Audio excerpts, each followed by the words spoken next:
Hello and welcome to my channel, or welcome back to my channel. My name is Jay and this is a web of classic tales. If you're enjoying the videos, please like, subscribe, and share. If you want notifications every single time a new video is uploaded, please click on the little bell icon. Today we'll continue reading Jane Austen's Northanger Abbey. From this time, the subject was frequently canvassed by the three young people, and Catherine found with some surprise that her two young friends were perfectly agreed in considering Isabella's want of consequence and fortune as likely to throw great difficulties in the way of her marrying their brother. Their persuasion that the general would, upon this ground alone, independent of the object that might be raised against her character, oppose the connection, turned her feelings moreover with some alarm towards herself. She was as insignificant, and perhaps as portionless as Isabella, and if the heir of the Tilney property had not grandeur and wealth enough in himself, at what point of interest were the demands of his younger brother to rest? The very painful reflections to which this thought led could only be dispersed by dependence on the effect of that particular partiality which, as she was given to understand by his words as well as his actions, she had from the first been so fortunate as to excite in the general, and by a recollection of some most generous and disinterested sentiments on the subject of money, which she had more than once heard him utter, and which tempted her to think his disposition in such matters misunderstood by his children. They were so fully convinced, however, that their brother would not have the courage to apply in person for his father's consent, and so repeatedly assured her that he had never in his life been less likely to come to Northanger than at the present time, that she suffered her mind to be at ease as to the necessity of any sudden removal of her own. But as it was not to be supposed that Captain Tilney, whenever he made his application, would give his father any just idea of Isabella's conduct, it occurred to her as highly expedient that Henry should lay the whole business before him as it really was, enabling the general by that means to form a cool and impartial opinion, and prepare his objections on a fairer ground than any quality of situation. She proposed it to him accordingly, but he did not catch at the measure so eagerly as she had expected. "No," said he, "my father's hand need not be strengthened, and Frederick's confession of folly need not be forestalled. He must tell his own story." "But he will tell only half of it."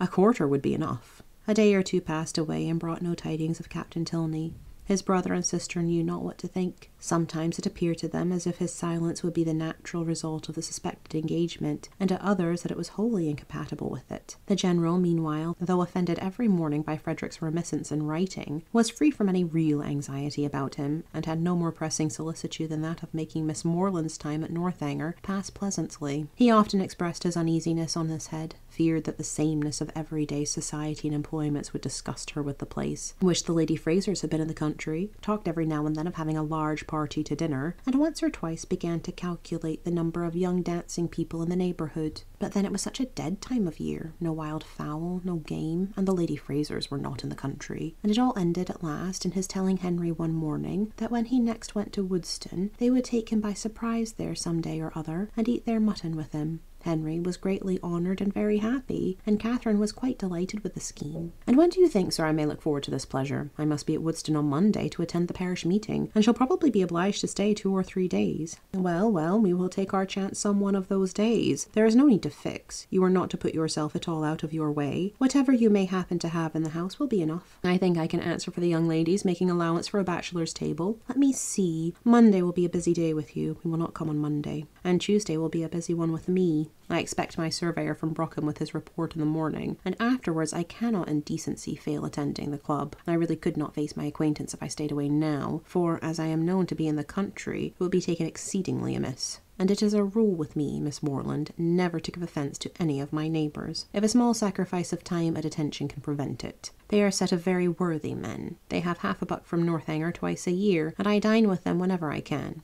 Tuesday, therefore, we may say is out of the question. But on Wednesday, I think, Henry, you may expect us, and we shall be with you early, that we may have time to look about us. 2 hours and 3/4 will carry us to Woodston, I suppose. We shall be in the carriage by 10, so about 1:15 on Wednesday you may look forward to us." A ball itself could not have been more welcome to Catherine than this little excursion, so strong was her desire to be acquainted with Woodston, and her heart was still bounding with joy when Henry, about an hour afterwards, came booted and great-coated glided into the room where she and Eleanor were sitting and said, "I am come, young ladies, in a very moralizing strain, to observe that our pleasures in this world are always to be paid for, and that we often purchase them in a great disadvantage, giving ready-moneyed actual happiness for a draft on the future that may not be honoured. Witness myself at this present hour. Because I am to hope for the satisfaction of seeing you at Woodstock on Wednesday, which bad weather or 20 other causes may prevent, I must go away directly, 2 days before I intended it." "Go away," said Catherine with a very long face. "And why?" "Why? How can you ask the question? Because no time is to be lost in frightening my old housekeeper out of her wits, because I must go and prepare a dinner for you, to be sure." "Oh, not seriously." "Aye, and sadly too, for I had much rather stay." "But how can you think of such a thing after what the General said, when he so particularly desired you not to give yourself any trouble, because anything would do?" Henry only smiled. "I am sure it is quite unnecessary upon your sister's account and mine. You must know it to be so. And the General made such a point of your providing nothing extraordinary. Besides, if he had not said half so much as he did, he has always such an excellent dinner at home, that sitting down to a middling one for one day could not signify. I wish I could reason like you, for his sake and my own. Goodbye. As tomorrow is Sunday, Eleanor, I shall not return." He went, and it being at any time a much simpler operation to Catherine to doubt her own judgment than Henry's, she was very soon obliged to give him credit for being right. However disagreeable to her his going, but the inexplicability of the General's conduct dwelt much on her thoughts. That he was very particular in his eating, she had, by her own unassisted observation, already discovered. But why he should say one thing so positively, and mean another all the while, was most unaccountable. How were people at that rate to be understood? Who but Henry could have been aware at what his father was at? From Saturday to Wednesday, however, they were now to be without Henry. This was the sad finale of every reflection, and Captain Tilney's letter would certainly come in his absence. And Wednesday, she was very sure, would be wet. The past, present, and future were all equally in gloom. Her brother so unhappy, and her loss in Isabella so great, and Eleanor's spirits always affected by Henry's absence. What was there to interest or amuse her?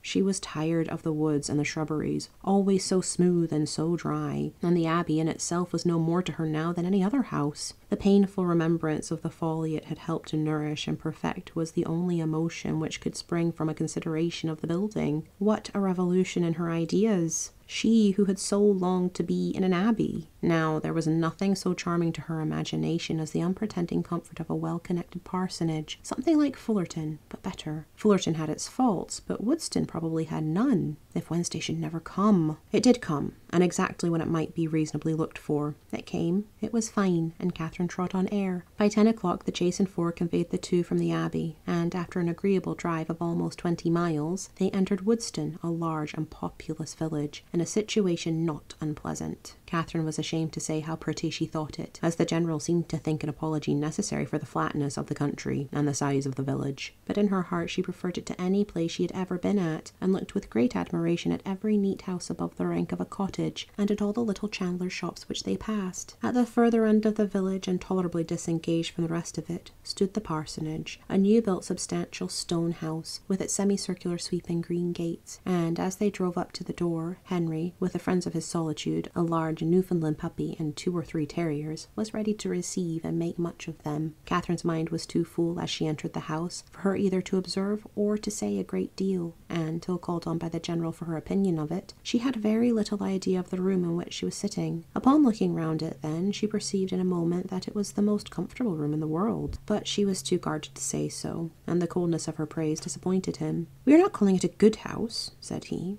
"We are not comparing it with Fullerton or Northanger. We are considering it as a mere parsonage, small and confined, we allow, but decent perhaps, and habitable, and altogether not inferior to generality. Or, in other words, I believe there are few country parsonages in England half so good. It may admit of improvement, however. Far be it from me to say otherwise, and anything in reason. A bow thrown out, perhaps, though, between ourselves, if there is one thing more than another my aversion, it is a patched-on bow." Catherine did not hear enough of this speech to understand or be pained by it, and other subjects being studiously brought forward and supported by Henry, at the same time that a tray full of refreshments was introduced by his servant, the General was shortly restored to his complacency, and Catherine to all her usual ease of spirits. The room in question was of a commodious, well-proportioned size, and handsomely fitted up as a dining parlour, and on their quitting it to walk round the grounds, she was shown, first into a smaller apartment, belonging peculiarly to the master of the house, and made unusually tidy on the occasion, and afterwards into what was to be the drawing-room, with the appearance of which, though unfurnished, Catherine was delighted enough even to satisfy the general. It was a prettily shaped room, the windows reaching to the ground, and the view from them pleasant, though only over green meadows, and she expressed her admiration at the moment with all the honest simplicity with which she felt it. "Oh, why do you not fit up this room, Mr. Tilney? What a pity not to have it fitted up. It is the prettiest room I ever saw. It is the prettiest room in the whole world." "I trust," said the general, with a most satisfied smile, "that it will very speedily be furnished. It waits only for a lady's taste." "Well, if it was my house, I should never sit anywhere else. Oh, what a sweet little cottage there is among the trees. Apple trees, too. It is the prettiest cottage." "You like it? You approve it as an object? It is enough. Henry, remember that Robinson is spoken to about it. The cottage remains." Such a compliment recalled all Catherine's consciousness, and silenced her directly, and though pointedly applied to by the general for her choice of the prevailing colour of the paper and hangings, nothing like an opinion on the subject could be drawn from her. The influence of fresh objects and fresh air, however, was of great use in dissipating these embarrassing associations, and having reached the ornamental part of the premises, consisting of a walk round two sides of a meadow, on which Henry's genius had begun to act about half a year ago, she was sufficiently recovered to think it prettier than any pleasure ground she had ever been in before, though there was not a shrub in it higher than the green bench in the corner. A saunter into other meadows, and through part of the village, with a visit to the stables to examine some improvements, and a charming game of play with a litter of puppies just able to roll about, brought them to 4 o'clock, when Catherine scarcely thought it could be 3. At 4 they were to dine, and at 6 to set off on their return. Never had any day passed so quickly. She could not but observe that the abundance of the dinner did not seem to create the smallest astonishment in the general. Nay, that he was even looking at the side table for cold meat which was not there. His son and daughter's observations were of a different kind. They had seldom seen him eat so heartily at any table but his own, and never before known him so little disconcerted by the melted butters being oiled. At 6 o'clock, the general having taken his coffee, the carriage again received them, and so gratifying had been the tenor of his conduct throughout the whole visit, so well assured was her mind on the subject of his expectations, that, could she have felt equally confident of the wishes of his son, Catherine would have quitted Woodston with little anxiety as to the how or the when she might return to it. Thank you for listening. This has been Jane Austen's Northanger Abbey, Chapter 26. I've been Jay. This has been a web of classic tales. Please like, subscribe, and share. Click the bell icon for notifications. I hope you're having a fantastic day. Have a nice life, and I'll see you next time.